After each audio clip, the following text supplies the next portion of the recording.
السلام علیکم۔ جو دعائیں پوری نہیں ہوتی وہ تہجد میں پوری ہو جایا کرتی ہیں۔ تمہاری منزلیں اب دور نہیں ہیں، تم دعا کے لیے ہاتھ اٹھاؤ تو صحیح۔ ممکن ہے تمہارا صبر تمہیں اس مقام تک لے جائے جہاں تم صرف سوچو اور تمہیں نواز دیا جائے۔ وہ اللہ ہی ہے جو دل کی خاموشی کو بھی سمجھ لیتا ہے۔ وقت گزر گیا جب آزمائش مجھے کمزور کر دیتی تھی، اب تو میں وہ ہر درد سہ سکتی ہوں جو مجھے اللہ کے قریب لے جائے۔ اب میں ہر وہ جان سے پیاری چیز قربان کرنے کو تیار ہوں جس کے بدلے مجھے میرا اللہ مل جائے، اور پھر اللہ تمہیں یوں خوش کر دے گا جیسے تم نے کبھی کوئی غم نہ دیکھا ہو۔ دور ہو گئے ہو اللہ سے تم، وقت تہجد گڑ گڑا کر اسے منایا بھی تو جا سکتا ہے۔ اللہ نے اگر دل دعاؤں کی جانب موڑا ہے تو کچھ تو ہے جو اس نے بدلنے کا سوچا ہے۔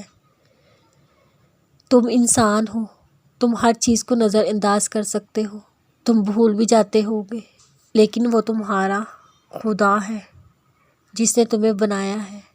جو بھی تم کچھ کرتے ہو اللہ کچھ بھی نظر انداز نہیں کرتا، وہ اللہ کچھ بھی بھولنے والا نہیں ہے۔ تمہارا مان ہے نا اللہ کہ وہ تمہاری سنے گا، دیکھنا وہ تمہارا مان ٹوٹنے سے پہلے ہی تمہارے لیے آسانیاں پیدا کر دے گا، اور وہ جانتا ہے اس کا بندہ کس درد میں ہے، وہ جانتا ہے آپ کس کرب سے گزر رہے ہیں۔ آپ کا صبر کرنا، بے بسی دل کا درد سے بھرا ہوا ہونا سب اس کی نگاہ میں ہے۔ آپ پریشان مت ہو، خود کو بوجھل نہ کریں، وہ جانتا ہے سب وہ ٹھیک کر دے گا۔ اللہ جانتا ہے کس کو کب اور کیا دینا ہے، وہ قدر لکھنے والے سے یوں گیلا نہیں کرتے۔